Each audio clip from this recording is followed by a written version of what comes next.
This is VOA News, reporting by remote. I'm Joe Ramsey.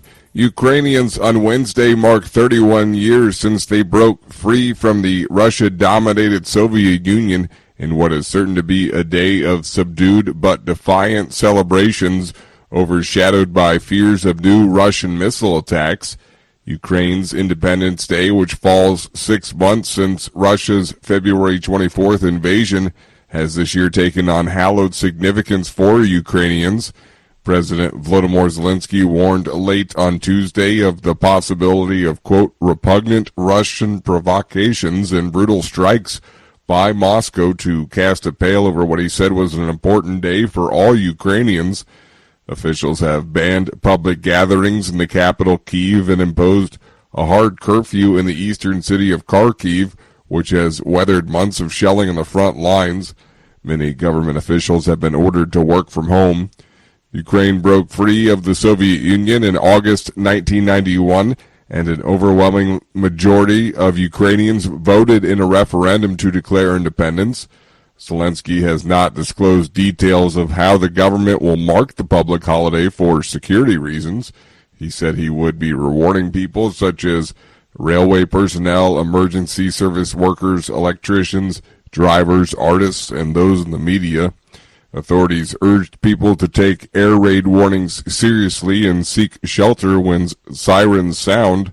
Moscow calls the invasion a special military operation to demilitarize its smaller neighbor. Ukraine and its Western allies accuse Russian President Vladimir Putin of an unprovoked imperial-style war.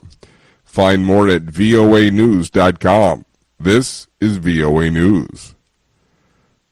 A former Twitter security chief files whistleblower complaints, AP correspondent Mike Gracia reports. Peter Zatko, who was Twitter's security chief until he was fired earlier this year, has filed whistleblower complaints, alleging the company misled regulators about its cybersecurity defenses and its problems with fake accounts, according to reports by The Washington Post and CNN. Zatko filed the complaints last month with the U.S. Securities and Exchange Commission, the Federal Trade Commission, and the Department of Justice. The Washington Post reports among the most serious accusations is that Twitter violated terms of a 2010 FTC settlement by falsely claiming it had a strong security plan. In a prepared statement, Twitter said Zatko was fired for ineffective leadership and poor performance, and that the allegations appear designed to capture attention and inflict harm on Twitter, its customers, and its shareholders. Mike Gracia, Washington.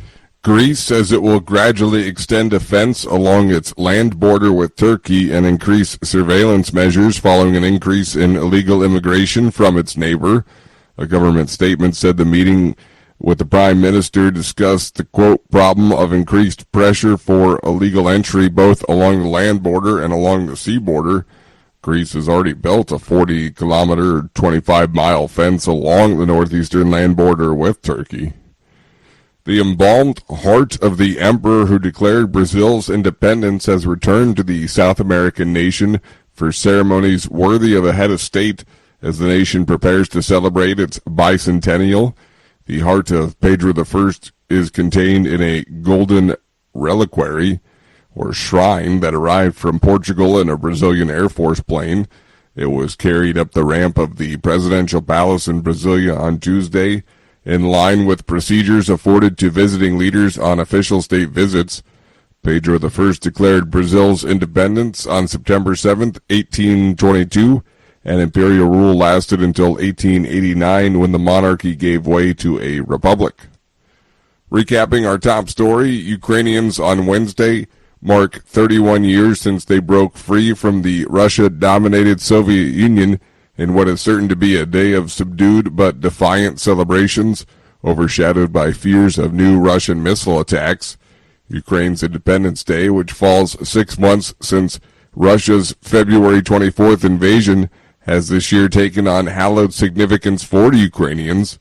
President Volodymyr Zelensky warned late on Tuesday of the possibility of, quote, repugnant Russian provocations and brutal strikes by Moscow. Reporting by remote, I'm Joe Ramsey.